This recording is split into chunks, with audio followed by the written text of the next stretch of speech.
رسول الله صلی الله علیه وسلم چې کله مدینه شریفه ته تشریف یاوړو نو مدینه شریفه موسم داغه بیکار اوبأ ارض الله هي اوبأ ارض الله رسول الله مبارک او صحابه کرام بیماران شو حضرت ابوبکر صدیق رضی اللہ عنہم تبشوا او حضرت بلال هم تبشوا او بلال بیا شیرون او مکه به یادولا او د مکه مکرمه غرونه او داغه بیابانونه به یادول او خیره به کول یا الله ابو جهل او عتبه خلق من د مکه غوند خپل زمکه نارو وستو د وبا زمکه ته رو شړلو خدای دی هلاک کې او د مکه غرونه او د مکه شاړې به په شیرونو کې یادولې الا لیت شیری هل ابیتن لیلة بواد فيه اذخر وجلیل دا شیرونه به وي چې بیا باغه د سرګړی او د غیا او د بروزه اغا علاقه ته بیا لاړ شمه ولهل اريدن يوما مياه مجنة يا مجنة وهل يبدو لي شامة وطفيل دمكي غرونه ودمكي حوزونه بیا وینم نو رسول الله مبارک ته صحابو شکایت وکړو مدینہ کې چې کمې اوبه به بهدلې په لختو کې بین به کاو مالګي جنې به وي یو څو کویان پکې د خوږو اوبو باقي ټول ترخې د مالګي اوبه نو رسول الله مبارک دعاګانې وکړلې یو خو دا دعا وکړه چې اللهم اجعل بالمدینة ما جعلت بمکة من البرکات یا الله چې مکه کې د کم برکاتو مدینه کې هغه برکت کې او بیا دا وی چې اللهم اجعل بالمدینه ضعف ما جعلت بمکه من البرکات خدای چې مکه کې د کم برکات خوري دا غیر ډبل مدینه لور کې او بیا دا دعا وکړه چې اللهم ان ابراهیم دعاک لمکه ابراهیم علیه السلام ستانه د مکې د پاره سوال کړو مکې له سوال کړو کنه چې کله بچی او بیبی پرې خو دا روان شنو مکې له سوال وکړو او ډېر په جړه کې سوال وکړ د مکې د پاره او د مکې د خلقو د پاره د میوه سوال کړو ورزقهم من الثمرات لعلهم يشكرون نو ابراهیم علیہ السلام تا نه سوال کړو د مکې د پاره وانا ادعوك للمدینه د مدینه د پاره ستانه سوال کو بمثل ما دعا فمثل دا هغه چې ابراهیم علیہ السلام دعا کستانه سوال کړو د مکې داغه په مثل بلکې بل روایت کې داغه وسره نور هم لکه ډبل برکت تنغوانم نو بیا خوب رسول الله مبارک ولید یو تور خزه می ولیدله ببر سره بد شکله کې د مدینې نه لاړه جحفې ته نو صحابو ته تپوس کوي دا الله رسول ردی تعبیر څه دی وې د مدینې نه وبا خدای لری کړه او جحفې ته منتقل شو نو مدینه خدای بیا برابر کړه مخکې نوم یثرب سره بیماری او نقصان او تکلیف ته وای بیا ولنوم حضور پاک بدل ک نو مدینه النبی نو میشو اوس خپل نوم مدینه النبی دی د پیغمبر علیه السلام او د نبی علیه السلام خار د خپل نوم دی نو خلق د عزت ته وجه او د احترام د وجه نه وته مدینه منوره وای مدینه مبارکه وته وای مدینه شریفه وته وای مدینه مطهره وته وای په خپل رسول الله مبارک د دینوم بیا خو دی توابه او طیبه توابه او طیبه ځکه یو ځل رسول الله مبارک او فرمایل وی دجال به پټوله دنیا چکرې لګی خو چې مدینه ته راشي نو د مدینه په درو به فرشتې ولاړي هغې به مدینې ته نه پرېږدي مخ به وله شام ته کي نو دی به لاړ شي نو شام کې به هلاک شي وی توابې ته به نه داخلي کي نو کونټۍ مبارک یې د مدینې د ځمکې له راوبروله الا خبردار دا چې دا کونټۍ وله رابروم دا توابه او دا طیبه ده دا پاکه ځمکه ده نو پیغمبر مبارک ورته پاکه ویلې دی ستره ورته ویلې دی خوشبویه ورته ویلې ده خوشبویه نو په دې نسبت مدینه منوره روحانی او ظاهري خوشبویه وطن دی او مدینه منوره د رسول الله مبارک د لسو کالو د سکونت وطن دی لس کاله نبی کریم صلی الله علیه وسلم په مدینه منوره کې تیر کړي دي د خپل زندګۍ او بیا وفات هم په مدینه منوره کې دی کله چې حنین او طائف فتح شو او اوتاس دغه علاقې چې فتح شوې نو رسول الله مبارک جعرانې ته راغی جعرانه یو علاقه ده اوس هم پکې جومات دی او خلک ځي او د جعرانې نه عمره کوي ما تېره جمعه تاسو ته ویلي نو هلته د حنین او د اوتاس د غنیمتونه تقسیمول نو د مکې هغه خلک چې هغوی نوي مسلمانان شوي حضور پاک هغوی له ډېر زیات اوښان ورکړل چا له سل اوښانې یو کس ته ورکړل نو د مدینې چې کوم انصار وو هغوی کې بعضې هلکانو څه چیمهګویې څه خبرې اترې وکړې یو بل سره وی ګوره وی جهادونه مونږ وکړل او چې سخته شي نو حضور پاک مونږ ته آوازونه کوي او غنیمتونه نورو له ورکوي وی هغې خلکو له غنیمتونه ورکړل چې اوس هم زمونږ تورې د هغوی په وینو سرې دي او مونږ له یې را نه کړل نو رسول الله مبارک ته دې ګیله راورسېده ګیله وکړه نو حضور پاک وی چې څومره انصار دي دا ټول په یو تمبو کې راجمع شي چې بل څوک ورسره نه صرف د مدینې خلک یې انصار نو ټول راجمع شي نو رسول الله مبارک ته تپوس وکړو وی هلکه څه خبرې مې اورېدلې دي څه مې ویلي دي نو چې کوم مشرانو هغوی وی د الله رسوله مونږ خو څه نه دي ویلی او د هلکانو څه خبرې کړې دي ګیلې شکوې وی څه ویلي دي وی دوی دا وی چې سخته راشي نو آواز مونږ ته کوي په جهاد کې چې کله تکلیف راشي نو یا للانصار ای انصارو هله رامنډه کې او غنیمت مونږ له نه راکې او کم خلک چې اوس هم ورسره جنګ وکړه د مکې خلک او زمونږ تورې د هغوی په وینو سرې دي نو هغوی له یې ورکړه او مونږ له یې رانه کړه رسول الله مبارک ورته وی بل څوک خو در کې نشته ما خو وی صرف انصار جمع کې که نه وی یو کس را کې بل شته او نور ټول انصار یو وی هغه یو څوک دی وی خرایم دی حضور پاک یې یاده ځکه رسول الله مبارک نیا د عبدالمطلب مور د دوی د قوم نه وه وی خرایې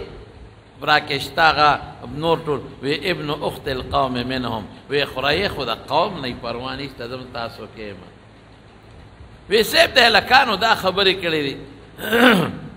حضور پاک ډېر هوښیار او چې کم کار به یې کو نو د الله په مشوره او د الله په خوښه به یې کوم وی ګوره ما د مکې د بعضې سردارانو له په غنیمتونو کې ډېر شی ورکړ دا مې ولې ورکړ د دوی په زړه کې اسلام سره به مینه پیدا شي اتألفهم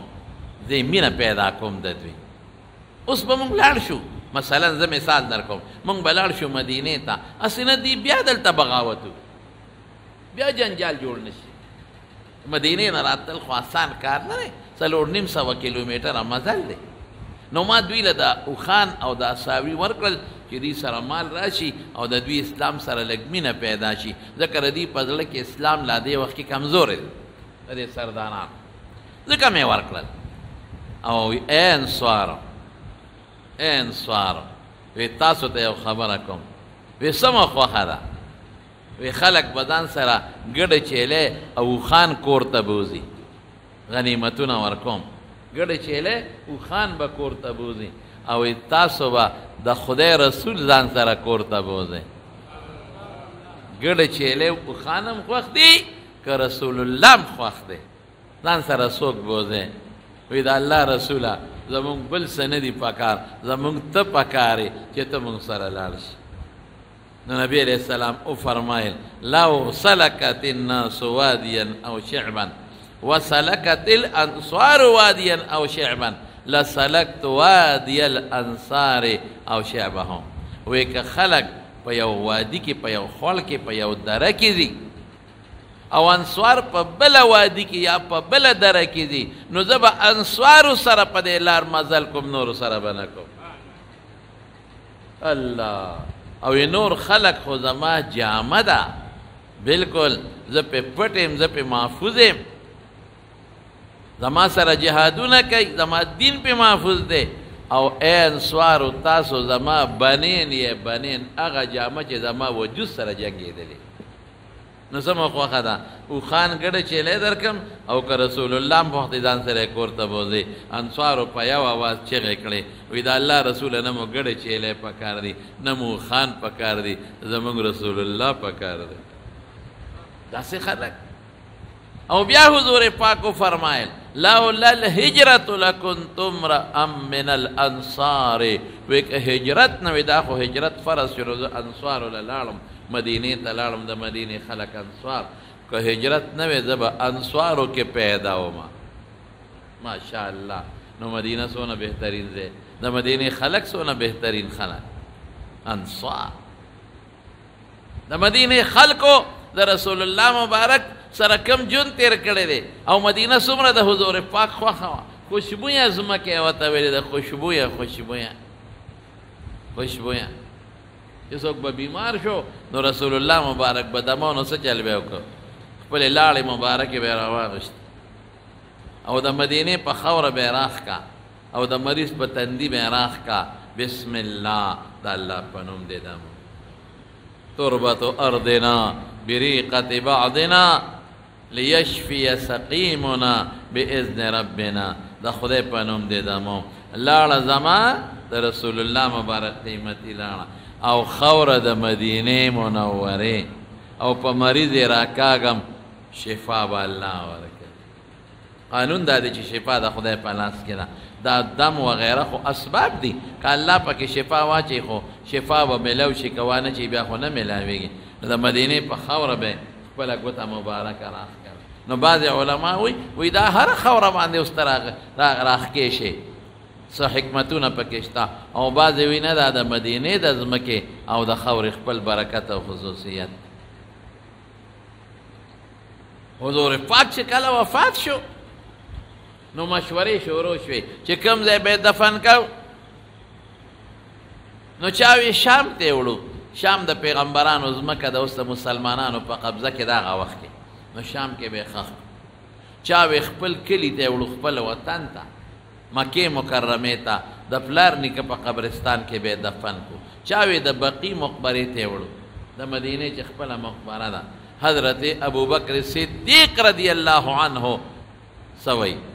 وی ما د رسول الله مبارک نه اورېدلی دی چې پیغمبر په کوم ځای کې وفات شي هغه ځای والا الله د دفن دپاره خوښ کړي نو چې کوم ځای د وفات شم هغه ځای مې ښخ کړي د مدینې ځمکه الله د رسول الله مبارک دپاره منتخبه کړل او د رسول الله مبارک جسد اطهر هغه پاک وجود هغه مبارک وجود د مدینې منورې په خاوره کې مدفون او پروت دی څونه قیمتي ځمکه مدینه نو چې سړی عمرې له ځي نو یا مخکې مدینې شریفې ته لاړ شي او یا د حج او د عمرې نه پس مدینې شریفې ته لاړ شي دې بابرکته ځمکه کې ما ته یو ځل چا وی مدینه کې طبیعت څنګه مې بیمارۍ خو وي خامخا هلته څه ناڅه بیماري راځي او رسول الله مبارک فرمایلی دي وی چې چا د مدینې په بیمارۍ صبر وکړ د مدینې په تکلیف یې صبر وکړ د مدینې په یو پوټیني زخم ورته پېښ شو په هغې یې صبر وکړ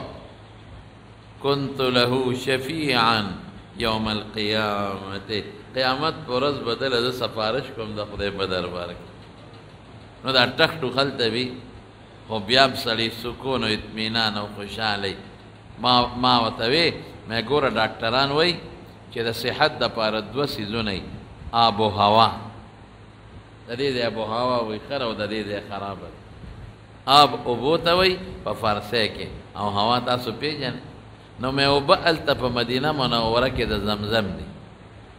د زمزم اوبه خلک څښي، د هغې نه برکتي اوبه نورې کم دي. او ما هوا یې څه ده؟ هوا دا چې مونږ یې په پوزه خوله راکاږو اکسیجن، ما دا هوا په ریاض الجنت کې او د رسول الله مبارک د جنګلو سره او د ګنبد مبارک سره او د ریاض الجنت او مسجد نبوي سره ډغرې خوري، نورې هوا سره یو ځای کېږي او خلک یې راکاږي. نو چې هوا هم قیمتي ده، اوبه هم قیمتي دي، نو سړی به خوشحاله نی، سکون به نی، اطمینان به نی. نو مدینه ډېر مبارک ځای دی، ډېر ښکلی ځای دی، روحاني سړی خوشحاله، مطمئنې سړی، منځ یې قیمتي دی.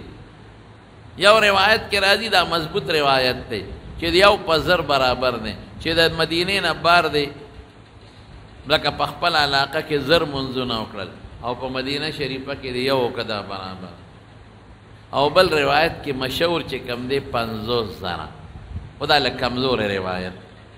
خو زموږ علما وایي خیر د فضایلو کې کمزور روایت هم کار ورکوي، دا خو فضیلت دی، نفس فضیلت یې ثابت دی په نورو روایاتو کې. نو لکه بار چې د 50 زره منځونه کړي او مدینه کې یو منځو کې منځ یې څونه قیمتي شي. بیا رمضان یې څونه قیمتي دی، رمضان کې د فرض د نفل و ثواب د فرض وي، او د فرض و ثواب 1 پاویا وي، حساب یې کوي. بیا پکې ریاض الجنت چې تاسو ورته وایئ، اصل کې دا روضة من ریاض الجنه دی، د جنت د باغچو باغچه ده. دا خاص ځای دی، د حضور پاک مبارک منبر چې کوم ځای دی او محراب چې کوم ځای دی، محراب نبوي د رسول الله مبارک د کوټې سره، دا ډېر مبارک ځای دی. دلته حضور پاک ناسته کړې او دا لومبي جومات لومبي، او حضور پاک فرمایي ما بین بیتی و منبری روضة من ریاض الجنه، وی زما د منبر او زما د کوټې په میانځ کې چې کوم ځای دی، دا د جنت د باغچو باغچه. نو علماء ګورې توجیحات کوي، مونږ یې طالبانو ته ګڼ که ورته نه ویم، اسان درته ویم چې دا ځمکه د جنت ته. یا بعضې علما وایي چې دا به خدای پاک د قیامت په ورځ راوالي او د جنت په میانځ کې به یې کښېږدي. نو زه اکثر خلکو ته ویم چې هلته دعا کوئ، نو دا دعا وکئ چې یا الله په دنیا کې دې د جنت ځمکې ته راوستم، نو په آخرت کې مې خدای د جنت ځمکه نصیب کړي. جنت کې جسمانی خوشحالی وي، دلته روحانی خوشحالی ده. جنت کې جسمانی رزق، دلته روحانی سیرابېدل، روحانی برکات. نو یو دا شوه. دویم د رسول الله مبارک محراب دی پکې، اوس هم خلک پکې 2 رکعاته کوي. بل هغه ځای دی چې کوم ځای به صحابه او بانګونه وي، خصوصا حضرت بلال رضی الله عنه، په هغه ځای اوس هم یو داسې راکوټې برنډه جوړه ده، مؤذن پکې بانګ وایي، ستنې دي پکې مبارکې، یو ده پکې استوانة الحرس د رسول الله مبارک د هغه جنګلې سره خوا کې ده. دلته کله کله به څوکیدار ولاړو، د حضور پاک څوکۍ به یې کول. بیا آیت نازل شو الله یعصمک من الناس، چې د خلکو د ضرر نه به زه بچ کوم. نو بیا څوکیدار چوټي کړه. نو چې کوم ځای به څوکیدار ولاړو، نو په هغه ځای باندې ستن ده، استوانة الحرس یې پرې لیکلی. بل استوانة السریر، دا هغه ستن ده چې کوم ځای به رسول الله مبارک اعتکاف کاو. استوانه عایشه برای په پشین خط لیکلی. عایشې بیبي فرمایل وی ما ته حضور پاک فرمایلی دي چې په دې جومات کې یو ځای دی، که دې خلکو ته مې خوام جګړې به په خلکو کې، ډېر برکتي ځای دی. نو بیا عایشې بیبي خلکو ته هغه ځای ښولی، نو هلته م یو ستن د خلک پکې 2 رکعاته کوي. استوانة الوفود برای په پشین خط لیکلی دي، دا هغه ستن ده چې حضور پاک به پکې کله کله وفدونو سره او جرګو سره ملاقات کوي. استوانه ابي لبابه، دا هغه ستن په ځای په ځای جوړه ده چې کوم ستنې پورې یو صحابي حضرت ابو لبابه ځان تړلی و، یو راکوټې غلطي ته شوې وه، نو ځان یې تړلی و. خدای پاک یې توبه قرآن شریف کې نازله کړه.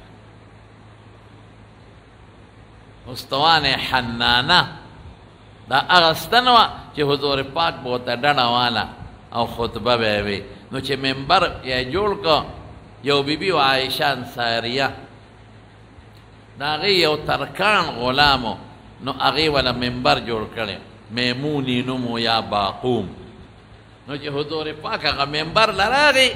یا پنځمه هجري وه یا شپږمه، څوک درېیمه څلورمه هم یادوي، نو اغېستنې وجړل، داسې وجړل لکه د مور نه چې بچي جدا کړي او د مور د بچي پسې رنګېږي، د اوښې نه بچي جدا کړي او د اوښه پسې رنګېږي.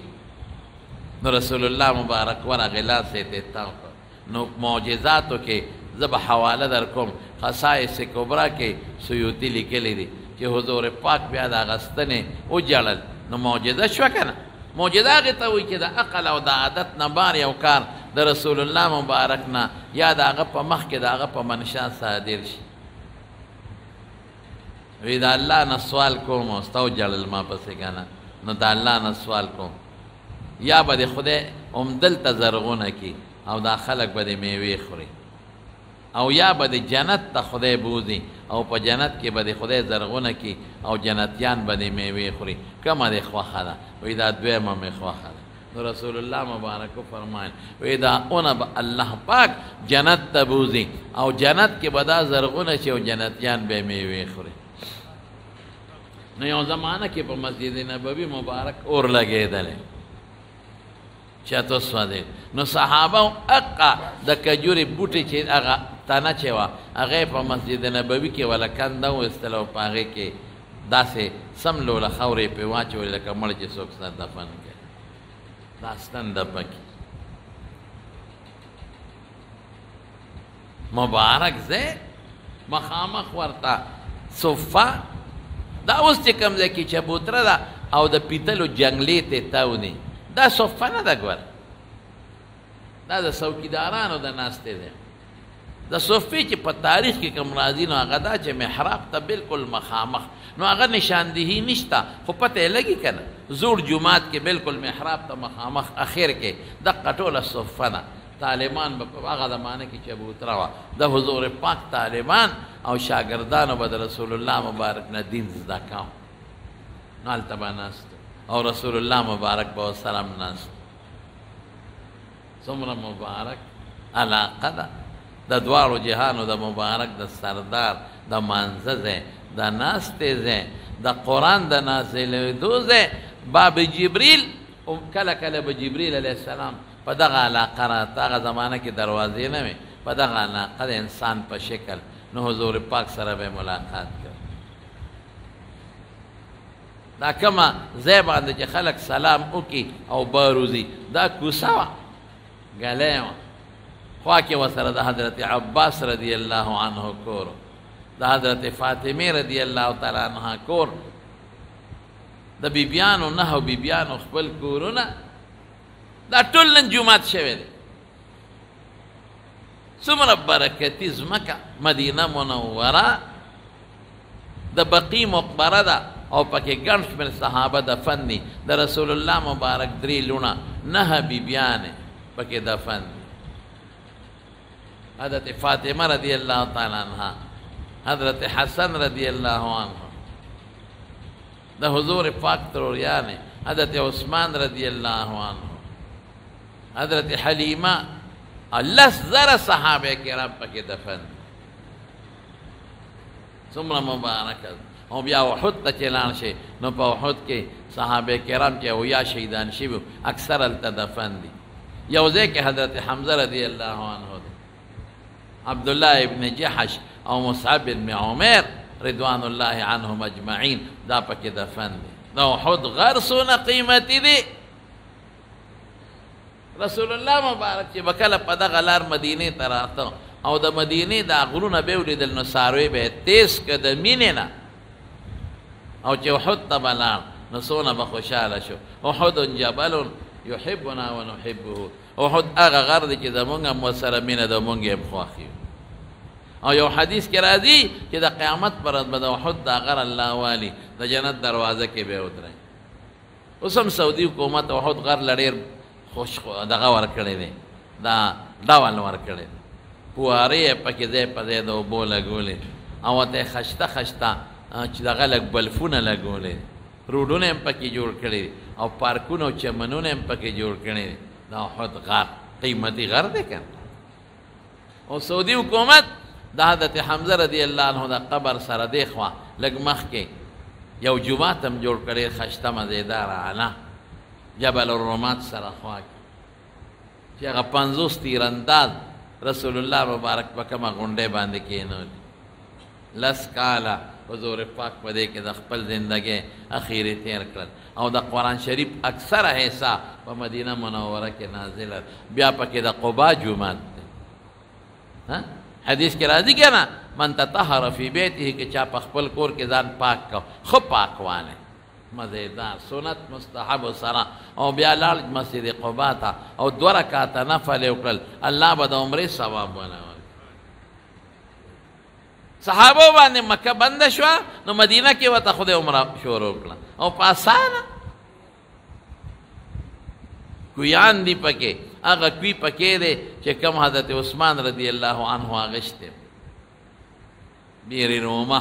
بیر عثمان اوس هم شته خو اوس یو حدیقه یو باغچه کې دننه بند دی دروازې جرندۍ زه ورته تلم مخکې اوس بیر غرس او څه کویان مخکې اوس بند شوي جمعتونه مسجد غمامه اوس چې زه کوم ځای دیروم د دې مسجد غمامې شاته دیروم رسول الله مبارک وته او هلته باران نه کېده سخته ګرمي وه او بخت اوبه هم کویانو کې وچې شوې او باران نه کېده نو رسول الله مبارک هلته دعا وکړه او چې څنګه یې دعا وکړه وریځ راله باران شروع شو غمامه وریځ یې ته هغه جومات زه مخکې چې تلم بند څه کال یې کړی مازدیګر ماښام به پکې خلکو منځ کا زه چې په لار به راتلم ورننه به دا د رسول الله مبارک خو چې پیغمبر علیه السلام مبارک کوم دی د اختر منځ کړی حضرت ابوبکر صدیق حضرت عمر حضرت علی حضرت عثمان رضوان الله عنهم اجمعین د هغه ځایونو باندې واړه واړه جوماتونه جوړ هم شته دا مبارک وطن او مبارک کلی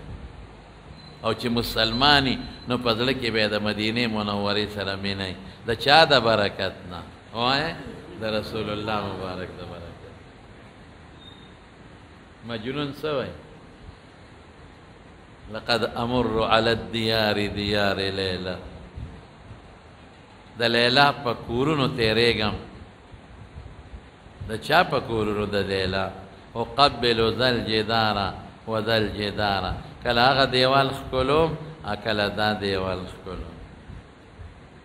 وما حب الديار شغفنا قلبي ولكن حب من سكن الديار په دیوالونو مین نیمه په دې عاشق نیمه او په دیوال کې دنه چې څوک دی په هغې عاشق یم نو مدینه منوره د رسول الله مبارک مسکن د هغې وطن د هغې د صحابه نو مبارک وطن خوندور وطن برکتی وطن او بے قیمتی کجور قیمتی اعلی هوای قیمتی منځ قیمتی دا ښکلی وطن دې سره مینه کوي مسلمان به مینه کوي محبت به ساتي د دې سره شیخ الهند مولانا محمود حسن رحمت الله علیه د هغه تاریخ کې راځي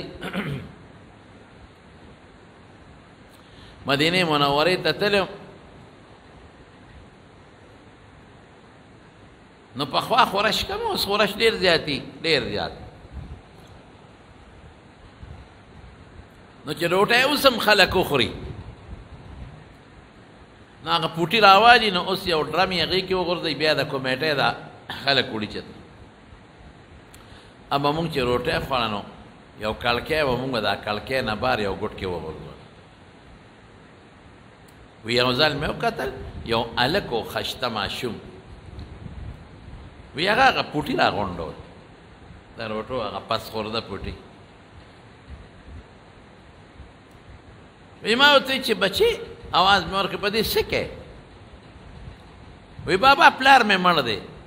مور مې کونډه ده او ماشومان خویندې رونه یو مونږ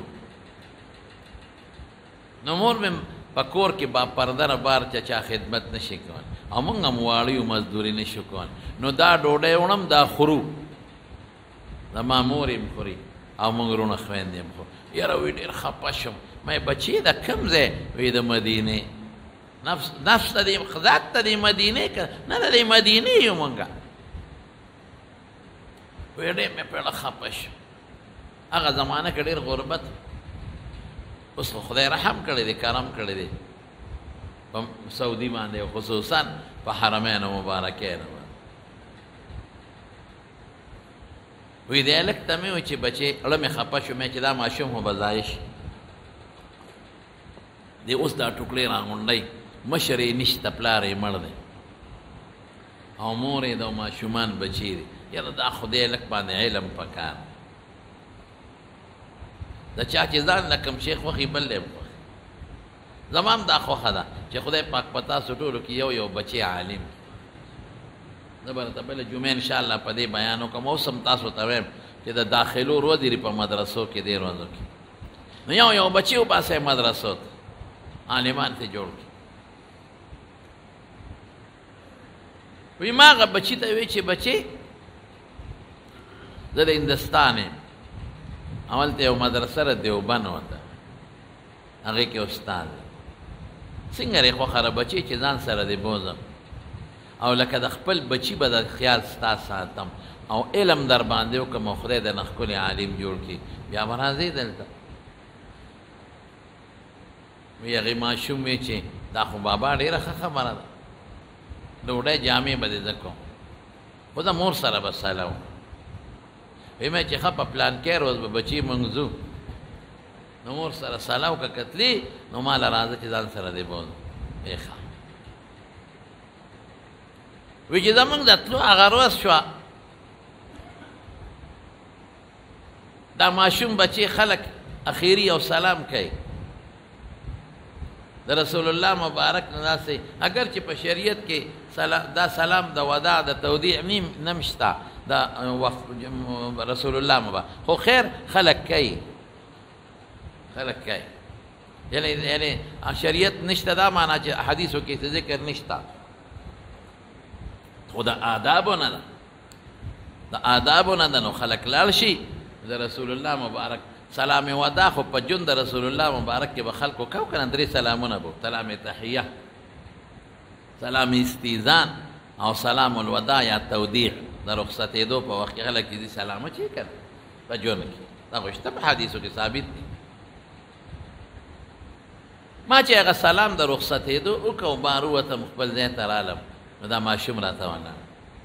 مې بچې څنګه چل دی مونږ روانېږو څنګه چل دی وکړو مور سره دې مشوره وکړه یو بابا مشوره مې وکړه وی مور مې خوشحاله شوه وی ما ته وی چې بچې ډېره ښه ده خدای به درنه عالم جوړ کړي ځان شه او ځکه عالم دنه جوړ شي که جوړ نه نو ستا د یو کس ته خرچې نه خو به خلاصه شم که ډوډۍ کم ده بشیر جانه وی ډېر خفه شوم ډېر خفه شوم ما وی خدای پاکه نن یو مور خپل بچې په دې نسبت په جدایۍ خوشحالېږي چې د ډوډۍ نشي ورکولی مدینه منوره الله وی مې چې نه بچې تا نه به خدای ښکلی عالم جوړی که خیر لکه د بچي غوندې به دې ساتم زه خپله پته در کوم چې مور له ورکړي هر څه برابر او په پلان کې ټیم به ځو راځه وی چې زه روان شم دی ماشوم بچي ما ته باباجي کاکاجي یو خبره درته کوم وی ما ورته وی چې بچې څه وی د ګمبت مبارک دی ګوته ونیوله چې ما ته کوم وطن ته بوځې دال ته شته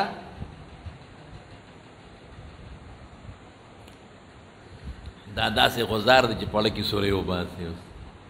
دا شته وی ما سترګو نه اوښکې وبهېدې ما یې بچې که دا هلته وي مونږ دلته څه کول مونږ خو دې له راځو که مونږ خو دې له راځو دا خو هلته نشته وی کاکاجي خفه کېږه ما علم دې ونه کم دا سړی ټوکړې به دلته خورم د دې کړکو نه به راغونډوم او دا به خورم خو د دې ګنبد پرېښودو ته تیار نه یم واقعي د چا په زړه کې چې د رسول الله مبارک قدر د چا په زړه کې چې د رسول الله مبارک مینه دا احترام پکې عزت پکې دوست یې تللی مدینې شریفې ته دا خلک راځي سلامونه کوي که ملاقاتونه کوي دا دنیا به راغونډه شو د هغه د قانون دا دی چې جمګټې به نه دي جمع ډلهبازۍ به نه جوړه نو ما ته بیا د هغې پولیس والا وویل په زه بلډینګ ته راغی ما بلکل مونږ چې دلته یو د دې د قانون احترام به کوو عزت به کوو د مدینې قدر به کوو د مدینې د جومات احترام به کوو د مسجد نبوي احترام به کوو او د دې د قانون احترام به کوو یو ځای ته چې سړی لاړ شي د هغه د قانون احترام کوي که نه کوي د چا کور ته چې لاړ شي یو سړی زما کور ته راشي نو زما چې هلته په کور کې کوم قانون وي د هغې خیال به ساتي هغې به بې احترامي به نه کوي دغه رنګې دا مدینه منوره دا د چا کور دی مدینه منوره د چا کلی دی مدینه منوره د چا وطن دی مې بالکل به زه د دې د قانون احترام کوم هېڅ پروا نشته زه په دې نه خفه کېږم نو بیا به مې ځای بدلو کله به یو ځای کېناستم چې خلکو ته پته نه کله به بل ځای کېناستم کله بل ځای کله بل ځای کله بل ځای ما چې د دې د قانون احترام نو د پیغمبر مبارک د کلي احترام قسم دی اواز به پکې صحابه پورته نه کوو اوس هم د روزې مبارک کې د پاسه چې سلام چې دا آیت لیکلی دی يا أيها الذين آمنوا لا ترفعوا أصواتكم فوق صوت النبي ولا تجهروا له بالقول كجهر بعضكم لبعض أن تحبط أعمالكم وأنتم لا تشعرون ده رسول الله مبارک ده آواز نه آواز نه پورته کړ او که د پیغمبر مبارک د آواز نه آواز پورته کړ نو ځان نه به نه خبر او عمل به تباه شوي قسم دی حضرت عمر آواز لږ تیز و دروند آواز والو د دې نه پس به دونه رورو خبرې کولې چې رسول الله مبارک به دې تپوس که عمره ما خو ونرېدل څه دی ووایي او ثابت ابن قیس ابن شماس رضی الله عنه کور کېناست حضور پاک وی ثابت نه ښکاري یو صحابي ورغی وی رسول الله مبارک دې غواړي ژړلی وي عمل مې تباه شوی دی ولې وی آیات راغی چې که د پیغمبر د آواز نه آواز پورته که نو ځان نه به نه خبر عمل به دې تبی نو ما خو د هغه په مخ کې ډېر اوچته خبرې کړې رسول الله مبارک صحابي دوباره ورولګوي راځه خیر تا خو د بېادبۍ په خیال نه دي کړی آیت نه مخکې دي کړی دا آیت یې ان الذين يغضون اصواتهم عند رسول الله اولئك الذين امتحن الله قلوبهم للتقوى لهم مغفرة واجر د روزې مبارکې د پاسه یې لیکلي دي د پاسه چې اواز به ټیټ ساتې چغې به نه وی دلته اوازونه به نه کې او چې چا اواز ټیټ وساته دا مغفرت دی والا لوی اجر دی والا لوی متقي دی دا انسان اواز به ټیټ هلته اوس خلک هم چې سلام مبارک اچوي نو بعضې خلک په چغه درود شریف وایي ما خوا کېده ورته لاس داسې کم چې رو کوه بیا غلی شي چغې به نه اواز به پټ بالکل ما كان محمد ابا احد من رجالكم ولكن رسول الله وخاتم النبيين دا آیت یې لیکلی دی د چا پلار نه دی چې ستا په د پلار په شانتې دی او پلار سره خلک هر قسمه حالاتو کې اوازونه هم کې ادب به کوي خو بیا هم کله کله کوي ګورې د خدای رسول دی او اخیري پیغمبر دی بل پیغمبر ته نه دی راغلی او نه به راشي دا آیتونه یې لیکلي نو هلته به د احترام ژوند تېری د عزت او د ادب او د قانون خیال به یې ساتې ته چې د هغې قانون وي د هغې پابندي به کوې زما به یو ری وي که نه قانون خو یو کس نه جوړوي ګڼ خلک یې جوړوي نو هغې چې ګڼو خلکو یو قانون جوړ کړی خو څه مقصد به پکې وي که نه نو د هغې د قانون احترام به کوې او عزت به کوې او د قانون خیال به یې ساتې او د رسول الله مبارک زمون علما لیکي چې په جون سنگ احترام و جون دا چې په دنیا کې موجودو صحابه سره او کم احترام یې لازمو نو د رسول الله مبارک د وفات نه پس هم د هغوی عمق احترام په مونږ لازم دی حیات النبی مقصد خو همدغه حضرت عمر فاروق رضی الله عنه زمانه کې دوه کسانو په جومات کې خبرې کولې جومات کې نو هغه قطقاڼې راواغېسته نو یو کس هغې په یو تابعي دی هغې په داسې وویشت هغه ورته وکتل وایي دې خوا راشه نو چې ورغی غالبا صاحب ابن یزید و که څوک ورشه وی علیه بهما دا دوه کسه راوه نو هغې وله راوستل وی دا کم ځای وی دا طائف لو کنتما من اهل المدینة لاوجعتکما وی که د مدینې وی که نه مسافر یې غږ درته نه کوم که د مدینې وی نو ما به نن داسې والې وی چې دړمن کړې به مې وی تاسو خبرې کوئ په جومات کې او بیا د رسول الله مبارک جومات کې خبرې کوئ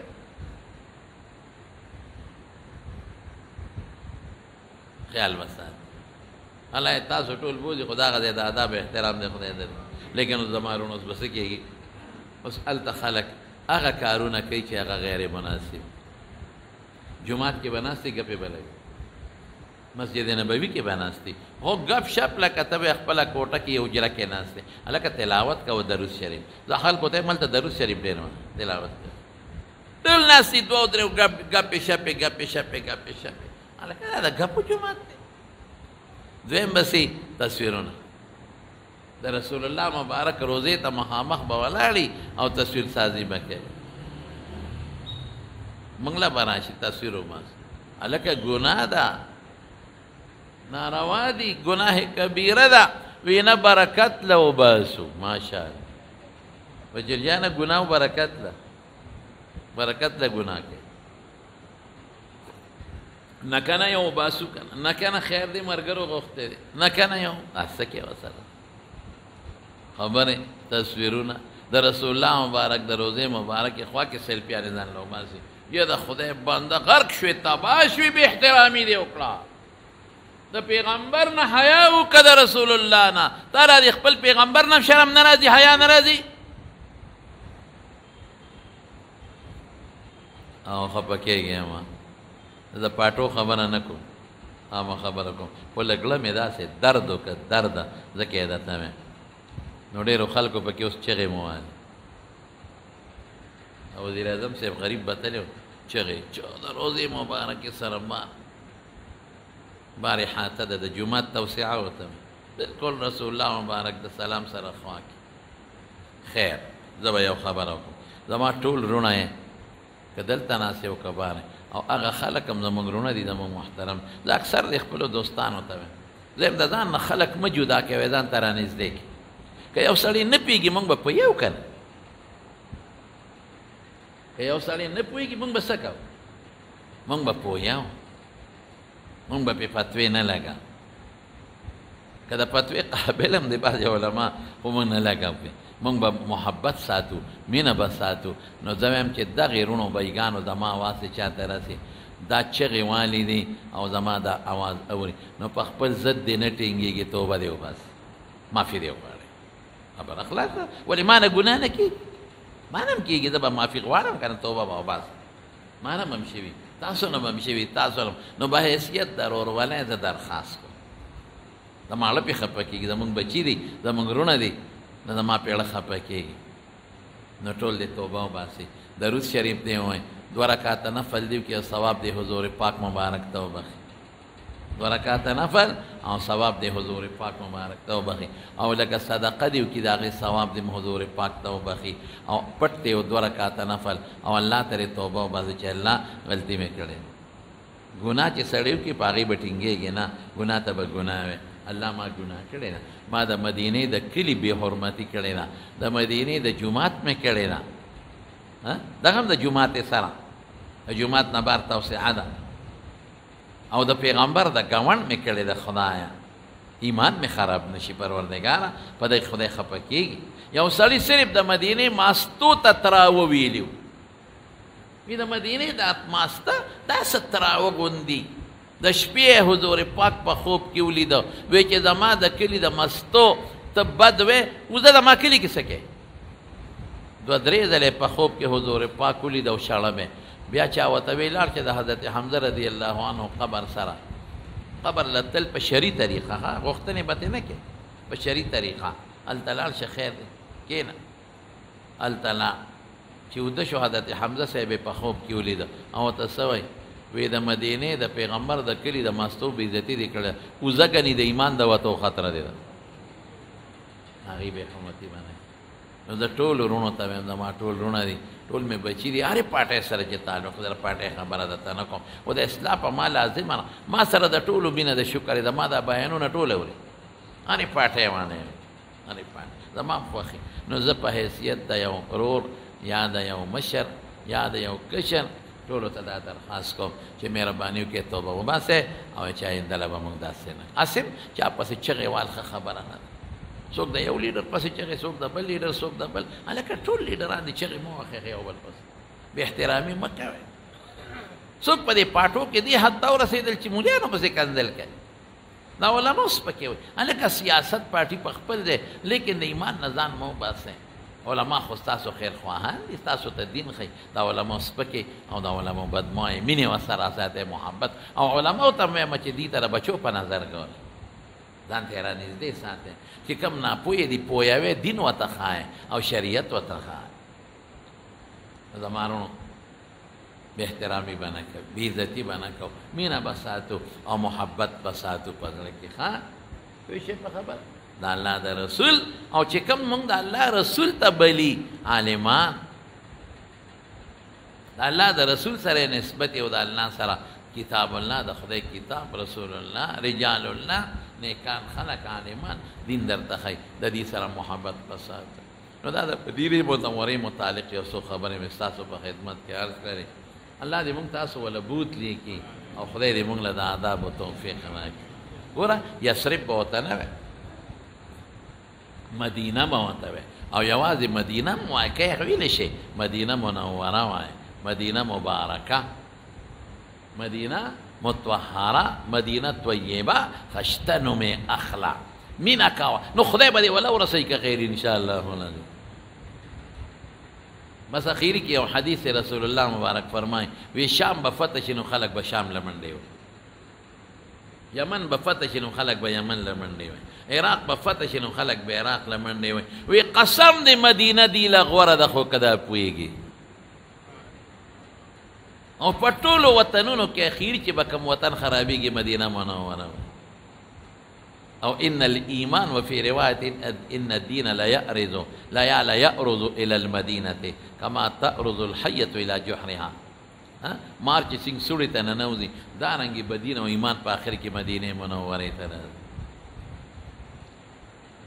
دجال به نه راځي مدینې ته وبا او طاعون به مدینې شریفې ته نه نو د مدینې د خلکو د مدینې د قانون د مدینې د جومات د مدینې د خاورې بلکې د ټول سعودي موږ احترام کوو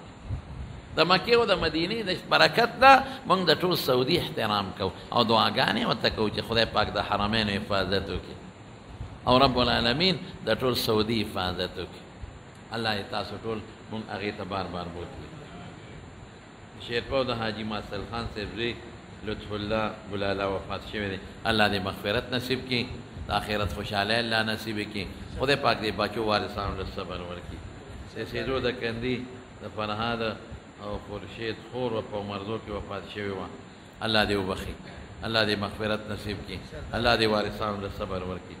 تکیا کې د ابراهیم مور وفات شوې ده او د علم خواخې وفات شوې ده الله دې مغفرت نصیب کړي الله یې د آخرت خوشحالۍ نصیب کړي او مفتی سردار علي صاحب د نوخا هغه وفات شوی دی اکسیډنټ کې غریب ډېرې ښکلې خبرې به یې کولې تاسو توجه به ورته وی که نه ښایسته خبرې د دین لوی خدمت یې کړی په یو خاص انداز باندې او اکسیډنټ کې مړ شو اکسیډنټ خو د شهادت مرګي خدای والا ډېر قیمتي مرګ ورکړ بل یو ملګري ورسره هغه بناتونه به هم غریب ورسره شهید شوی صهیب نوم یې وکړ د هغه الله دې د دواړو مغفرتونه نصیب کړي الله دې شهادتونه قبول کړي الله دې وارثانو له صبر ورکړي چې کوم ورسره بیماران دي الله دې ورله روغ صحت ورکړي دې تللی وم دعا لی تللی وم جی او ماشومانو دې الله مل شي مکمل شاه مور بیماره ده الله دې وله روغ صحت ورکړي شفا بعضې بیماران دي معرفت شاه ترور وفات شوې ده زمونږ معرفت شاه دلته راځي د هغه دغه ده ترخی هغې علاقې نه الله دې مغفرت نصیب کړي الله دې وارثانو له صبر ورکړي دعا وکړئ چې څومره بیماران دي الله ټول له شفا ورکړي څومره قرضداران دي الله قرضونه اخلاص کړي چاته څه پریشانۍ وي خدای پریشانۍ په خوشحالو بدل الله ته زمونږ نه راضي شي د دواړو جهانو خیر هم نصیب کړي د حاسدینو د حسد نه مو ساتي د شریانو د شر نه مو ساتي د بد نظرو د بد نظرو نه مو ساتي او خدای د حاسدینو د حسد نه مو ساتي په زړه کې هم د دین او د ایمان د نیکو اعمالو مینې پیدا کړي د مکې مکرمو د مدینې منورې مینې مې الله په زړه کې پیدا کړي او یا الله چې څومره د لرې لرې ځای نه خلک دې جومات ته مانځل راځي په یو یو قدم ولا جوړونه ورکړي زموږ دې جومات مدرسه کې چې چا تعاون کړی دی الله د هغې بدلې ولا په دواړه جهانه ورکړي او سلک ډېر کار پکې پاتې دی الله ادام په خیر سرته ورسولي یا الله ټول مړي وبخئ چې څومره بیماران دي روغ صحتونه او شفا ورکړي زموږ دا کرپونه دلته کې زموږ هغه حاجي صاحب دا څو جمعې شوې راشي او مانځه نه مخکې لاړ شي بیمار دی دعا ورته وکړئ